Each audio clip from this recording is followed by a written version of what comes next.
Hello student, welcome to Atul education. तो friend, इस video के अंदर हम लोग जुलाई 2022 के पेपर का एनालाइज करेंगे कि कौन कौन से टाइप्स के क्वेश्चन पूछे गए थे या कौन कौन से क्वेश्चन पूछे गए थे, जिससे एग्जाम के लिए आपको हेल्प मिलेगा। आप लोग उसके हिसाब से एग्जाम के लिए प्रिपरेशन कर सकते हो। तो फ्रेंड, यदि इसका पीडीएफ चाहिए आप लोग को तो एक व्हाट्सएप ग्रुप का लिंक मैं दे दूंगा डिस्क्रिप्शन बॉक्स में। आप लोग व्हाट्सएप ग्रुप ज्वाइन कर लेना, आपको लिंक मिल जाएगा। देखिए, यहाँ पे जुलाई 2022 का पेपर है। यह इकोनॉमिक्स का पेपर कोड जो है वो 49 होता है आपका। मैक्सिमम 80 मार्क्स का होता है। 7 पेज का पेपर है, 3 आवर्स का है। कुछ यहाँ पे नोट्स लिखा है। All the question are compulsory होता है। Draw neat table diagram where necessary, जहाँ पे ड्रॉ आपको रिक्वायरमेंट रहेगा टेबल डायग्राम का, वो आपको बनाना पड़ता है। Figure to be right indicate full marks, यदि आप राइट फिगर रहेगा तो फुल मार्क्स आपको मिल जाएगा। Right answer to be all the question are new page, हमेशा नए पेज से कुछ भी नया क्वेश्चन रहेगा तो अटेंड करो। चूज दी करेक्ट ऑप्शन, आपको यहाँ पर ऑब्जेक्टिव टाइप्स के क्वेश्चन पूछे गए हैं 5 मार्क्स के लिए। तो टोटल 5 क्वेश्चन है। मैं इसके आंसर नहीं बता रहा हूँ, आप लोग इसको पढ़ लेना, एक बार आंसर निकाल लेना, ठीक है। तो यहाँ पे जैसे क्वेश्चन नंबर 1 पूछा गया था, the branch of economics that deal with the allocation of resources से एलोकेट से रिलेशन कौन सा ब्रांच डील करता है इकोनॉमिक्स का। तो इस टाइप के ऑब्जेक्टिव टाइप के 4 ऑप्शन दिए रहेंगे, 4 में से एक सेलेक्ट करना रहेगा। जैसे ऐसे दूसरा भी क्वेश्चन दिया गया था, तो यहाँ पर इसके सब क्वेश्चन के भी मतलब सब ऑप्शन के भी 4 ऑप्शन दिए। जैसे statement that are incorrect relation to index number से रिलेटेड कौन सा इनकरेक्ट है। जैसे index number are geographical tool है, या index number are measure the changes in the air pressure measure करने के काम आता है। Index number measure the relative changes in the economics variable के चेंज के बारे में बताता है। Index number in the specialise average है, तो इसमें से कौन सा राइट ऑप्शन रहेगा आपको चॉइस करके चूज करके बताना रहता है। Non taxable resources of revenue कौन सा है, तो इसमें भी 4 ऑप्शन दिया है, तो आपको राइट ऑप्शन को चॉइस करके बताना है। Next, methods of quantitative credit control के कौन कौन से मेथड्स है, तो आपको यहाँ पे 4 ऑप्शन दिया। उसके बाद ऑप्शन सेलेक्ट करने के लिए ऑप्शन दिया, इसमें से आपको सेलेक्ट करना है। जैसे बैंक रेट क्या है, open market operation, cash reserve ratio, credit rating, ये सब आपको दिया हुआ है। इसके बाद को रिलेशन टाइप्स के क्वेश्चन पूछे गए थे। तो को रिलेशन वाले टाइप्स में क्वेश्चन में जैसे माइक्रो इकोनॉमिक्स का को रिलेशन किसके साथ है, माइक्रो इकोनॉमिक्स है फॉरेस्ट के रिलेटेड। तो माइक्रो इकोनॉमिक्स क्या रहेगा, यहाँ पर आपको रिलेशन बताना था। Price and demand for normal goods के नॉर्मल गुड्स, ठीक है। तो inverse relationship gift inverse relation है तो गुड्स में। तो गिफन गुड्स क्या है, तो कैसा रिलेशन है, डायरेक्ट रिलेशन है या इनडायरेक्ट रिलेशन है। तो आपको यहाँ पर आंसर लिख के बताना था। नेक्स्ट, परफेक्ट कंपटीशन दिया हुआ है। इसका परफेक्ट कंपटीशन का क्या आएगा, जैसे मोनोपोली का सिंगल सेलर होता है, तो परफेक्ट कंपटीशन में क्या रहेगा, मेनी सेलर रहेगा। तो इस तरीके से आपको इसके आंसर देना है। टोटल रिवेन्यू के यहाँ पर क्या रहेगा, जब average revenue equal to total revenue divide by total quantity होता है, तो टोटल रिवेन्यू का क्या फॉर्मूला रहेगा। तो आपको इस तरीके के क्वेश्चन बताने थे। आउटपुट मेथड का क्या किसके साथ रिलेशन रहेगा, जैसे इनकम मेथड है, फैक्टर कॉस्ट मेथड है, तो आउटपुट मेथड क्या रहेगा आपको एक्सप्लेन करके बताना है यहाँ पर। Find the odd word out, ठीक है, इसमें से ऑड फाइंड आउट करना है। लिखा types of classification of demand, price elasticity, income elasticity, less elasticity, cross elasticity. तो इसमें से ऑड वर्ड मतलब इसमें इलास्टिसिटी, इसमें से आपको बताना है प्राइस इलास्टिसिटी होता है, इनकम इलास्टिसिटी होता है, क्रॉस इलास्टिसिटी होता है। लेस इलास्टिसिटी नाम का कॉन्सेप्ट नहीं है, तो ये ऑड वर्ड आ जाएगा यहाँ पर। तो ऐसे ही सब में से ऑड वर्ड फाइंड आउट करना है। जैसे डेप्ट के बारे में, फॉरेन बैंक से डेप्ट हो सकता है, वर्ल्ड बैंक से डेप्ट हो सकता है, इंटरनेशनल मॉनेटरी फंड से हो सकता है, सेंट्रल बैंक से। तो इसमें से ऑड क्या है वो आपको फाइंड आउट करके बताना है। ऑर्गेनाइज सेक्टर में मनी लेंडर होता है, कॉमर्शियल बैंक होता है, कोऑपरेटिव बैंक, रिजर्व बैंक। तो इसमें भी आपको क्या करना है, ऑड वर्ड बताना है यहाँ पर। नेक्स्ट यहाँ पर लिखा है ट्रांसफर इनकम। तो ट्रांसफर इनकम में pension, unemployment allowance, wages, gift है, तो आपको क्या इसमें से रहेगा, ऑड वर्ड क्या रहेगा वो आपको बताना है। टाइप्स ऑफ फॉरेन ट्रेड है, तो इसमें से कौन सा ऑड है, local trade, import trade, export trade, entrepot trade. तो ये सब आपको इसमें से ऑड वर्ड बताना है। इसके बाद कंप्लीट दी सेंटेंस टाइप्स के क्वेश्चन पूछे गए थे। Relationship between demand and goods, के बीच में क्या है, डायरेक्ट है, इनडायरेक्ट है, इनवर्स है, इस टाइप के क्वेश्चन आपके थे। दूसरा क्वेश्चन यहाँ पे था demand curve with the parallel x axis, क्या होता है परफेक्ट इलास्टिसिटी या परफेक्ट इन इलास्टिसिटी। तो इसके जो भी आंसर है आपको बताना है। इनकेस आपको आंसर नहीं मिलेगा तो आप लोग कमेंट करना, मैं उसके ऊपर भी वीडियो बना दूंगा।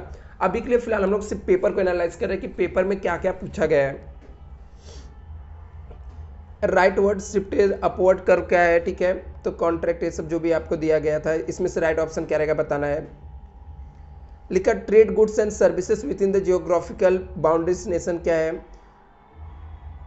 यहाँ पे इंटरनेशनल ट्रेड होता है, इंटरनल ट्रेड है, करेंसी ट्रेड है, इंटर कंटिनेंट ट्रेड है, तो क्या रहेगा वो आपको बताना है यहाँ पर एक्सप्लेन करके। नेक्स्ट यहाँ पे लिखा है stock exchange is the important constituted of the क्या है, capital market, money market, local market, international market, तो आपको यहाँ पर बताना है इसमें से। नेक्स्ट यहाँ पे identify explain the following concept, आपको कॉन्सेप्ट एक्सप्लेन करना है यहाँ पर।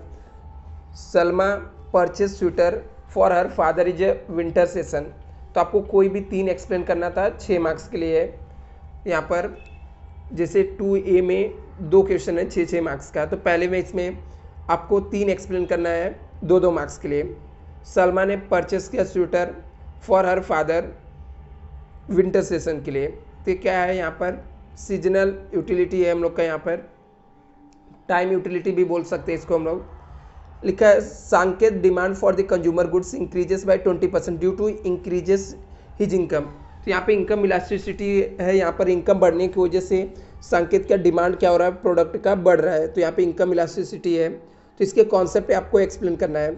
Anita receive monthly pension 15,000 from the state government, तो ये क्या है हम लोग का गवर्नमेंट का एक तरीके से रिवेन्यू एक्सपेंडिचर है, हर मंथ क्या देना पड़ता है, पेंशन देना पड़ता है। नेक्स्ट यहाँ पे लिखा है John produce 5 units of mobile in his factory 50,000 when the produce the 6 unit the mobile with the total cost of 58,000, तो इसका मतलब क्या होता है 5 यूनिट बनाने में यहाँ पे जो कॉस्ट हो जा रहा है 6 यूनिट एक्स्ट्रा यूनिट बनाने में कॉस्ट क्या हो जा रहा है, कम हो जा रहा है, तो इसके क्योंकि फिक्स कॉस्ट क्या होता है, फिक्स होता है, तो ये सब कॉन्सेप्ट आपको एक्सप्लेन करना है। Similarly paid the wages to worker in the factory and interest is bank loan, ये क्या है फैक्टर ऑफ प्रोडक्शन से रिलेटेड क्वेश्चन है। इनकम क्या मिलता है, वेजेस किसको मिलता है, वर्कर को मिलता है, कैपिटल पे हम लोग को इंटरेस्ट मिलता है, ये सब चीज़ें यहाँ पर है। इसके बाद इस साल में आपको डिस्टिंग्विश पूछा गया था इंडिविजुअल डिमांड और मार्केट डिमांड के बीच में, स्लाइसिंग मेथड, लंपिंग मेथड्स के बीच में, स्टॉक एंड सप्लाई के बीच में, simple index number, weightage index number के बीच में, डायरेक्ट टैक्स और इनडायरेक्ट टैक्स के बारे में। नेक्स्ट यहाँ पे लिखा है answer the following any 3 question, explain any 4 features of micro economics के 4 फीचर्स बताने हैं। Explain any 4 features of micro economics के 4 फीचर्स आपको लिखने हैं। एनी 3 अटेंड करने हैं आपको 4 मार्क्स के, तो टोटल 12 मार्क्स के लिए। तो आपको पूछा गया था explain any 4 features of microeconomics का ये बताना था। Explain any 4 points related to significant index number से रिलेटेड। Explain any 4 features of monopoly के 4 फीचर्स क्या वो आपको एक्सप्लेन करना था। Explain any 4 points related to role of money market in India, money market का रोल क्या है इंडिया में, ये एक्सप्लेन करना था। Explain any 4 points related to role of foreign trade क्या है, ये भी एक्सप्लेन करना है। नेक्स्ट यहाँ पे लिखा है